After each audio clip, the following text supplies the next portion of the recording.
ನಮಸ್ತೆ, ನನ್ನ ಹೆಸರು ಅಬ್ಬಾಸ್ ಅಂತೇಳಿ. ನಾನು ವಿಪ್ಪನ್ಪೇಟೆಯಿಂದ ಬರ್ತೀನಿ. ನಾನು ಇಲ್ಲಿ ನಂಜಪ್ಪ ಲೈಫ್ ಕೇರಲ್ಲಿ ಓಪನ್ ಹಾರ್ಟ್ ಸರ್ಜರಿಗೆ ಬಂದಿದ್ದೆ. ಡಾಕ್ಟ್ರನ್ನ ಕನ್ಸಲ್ಟ್ ಆದೆ. ಡಾಕ್ಟರ್ ನರೇಂದ್ರ ಜಿ ನಿಶಾನಿ ಮಠ್ ಅವರಿಗೆ. ಅವರು ತುಂಬ ಅಡ್ವೈಸ್ ಮಾಡಿದ್ರು, ನನಗೆ ತುಂಬ ಚೆನ್ನಾಗಿ ಮಾತಾಡಿದ್ರು. ಅದು ಅಲ್ಲದೆ ನನಗೆ ಆಪ್ರೇಷನಿಗೆ ಮುಂದೆ ಹೆದರಿಕೆ ಇತ್ತು, ನನಗೆ ಏನಾಗುತ್ತೇನೋ ಅಂತ ತಿಳ್ಕೊಂಡು. ಆ ಹೆದರಿಕೆನ ನಿಶಾನಿ ಮಠ್ ಅವರು ನನಗೆ ಹೋಗಲಾಡಿಸಿದ್ರು. ಏನಾಗಲ್ಲ, ತುಂಬ ಚೆನ್ನಾಗಿ ಮಾತು. ನನಗೆ ಡಾಕ್ಟ್ರ್ ಅಂದರೆ ಈ ಥರನೇ ಇರಬೇಕು ಡಾಕ್ಟ್ರು ಅಂತೇಳಿ, ಆ ಥರ ಇದ್ದರು ಡಾಕ್ಟ್ರು.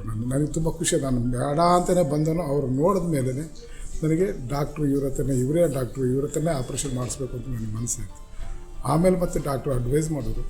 ಅನೆಸ್ಥೇಷಿಯಾ ಡಾಕ್ಟ್ರ್ ಹರೀಶ್ ಅಂತೇಳಿ, ಎಪಿಡೆಮಿಯಾ ಅನೆಸ್ಥೇಷಿಯಾ ಅಂತೇಳಿ ಅದ್ರ ಬಗ್ಗೆ ಅಡ್ವೈಸ್ ಮಾಡಿದ್ರು ಅವರು. ನಿಮಗೆ 60 ಮೊದಲೇ ಈ ಆಪ್ರೇಷನ್ ಇದು ಹಾಕಲಿಲ್ಲ ಅಂತ ಹೇಳಿದ್ರೆ 60% ನಿಮಗೆ ನೋವು ಕಮ್ಮಿ ಆಗುತ್ತೆ ಅಂತ ತಿಳ್ಕೊಂಡು. ಆಮೇಲೆ ನಾನೇನು ಮಾಡಿದೆ, ಹಾಕ್ಸ್ಬೇಕು ಬೇಡೋ ಅನ್ನೋಂಥ ಇದ್ರ ಬಗ್ಗೆ ಸ್ವಲ್ಪ ಗೊಂದಲದಲ್ಲಿ ಉಂಟಾದೆ. ನಮ್ಮ ಫ್ಯಾಮಿಲಿಯಲ್ಲಿ ಒಂಚೂರು ಡಿಸ್ಕಸ್ ಮಾಡಿದಾಗ ಅವರೆಲ್ಲ ಹೇಳಿದ್ರು ಮಾಡಿಸಿ ತೊಂದರೆ ಇಲ್ಲ ಅಂತೇಳಿ.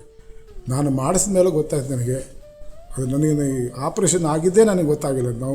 ಇವರು 80% ಹೇಳಿದರು, 95% ನನಗೆ ನೋವು ಕಮ್ಮಿ ಆಗಿತ್ತು.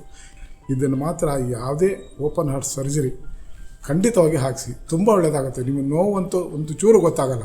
ನನಗೆ ನೋವು ಇತ್ತು ಅಂತ ಹೇಳ್ಕೊಂಡೆ ನಾನು ಆಪ್ರೇಷನ್ ಬೇಡ ಅಂತ ಹೇಳಿದನು.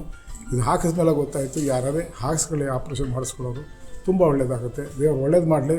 ಮತ್ತು ಅದು ಅಲ್ಲದೆ ITU ಅಲ್ಲಿ ಎಲ್ಲ ಸ್ಟಾಫ್ಗಳು ನನಗೆ ಮಕ್ಕಳ ಥರ ನೋಡ್ಕೊಂಡಿದ್ದಾರೆ. ಖುಷಿ ಆಯ್ತು ಅವ್ರ ಬಗ್ಗೆ, ಎಲ್ಲರ ಬಗ್ಗೆ ಸ್ಟಾಫ್ ಎವ್ರಿಥಿಂಗ್ ಯುವರ್ ಸೆಲ್ಫ್ ಎಲ್ಲರೂ ನನಗೆ ತುಂಬ ಸಹಕಾರ ಕೊಟ್ಟಿದ್ದಾರೆ. ತುಂಬ ಚೆನ್ನಾಗಿ ನನಗೆ ಸೇವೆನೂ ಮಾಡಿದ್ದಾರೆ. ಅದು ನಾನು ಅವರಿಗೆ ತುಂಬ ಥ್ಯಾಂಕ್ಸ್ ಹೇಳ್ತೀನಿ. ಅದು ಅಲ್ಲದೆ ನಿಶಾನಿ ಮಠ್ ಅವರಿಗೆ, ಡಾಕ್ಟರ್ ಹರೀಶ್ ಅವರಿಗೆ ನನ್ನ ತುಂಬ ಹೃದಯದ ವಂದನೆಗಳು ಹೇಳ್ತೀನಿ.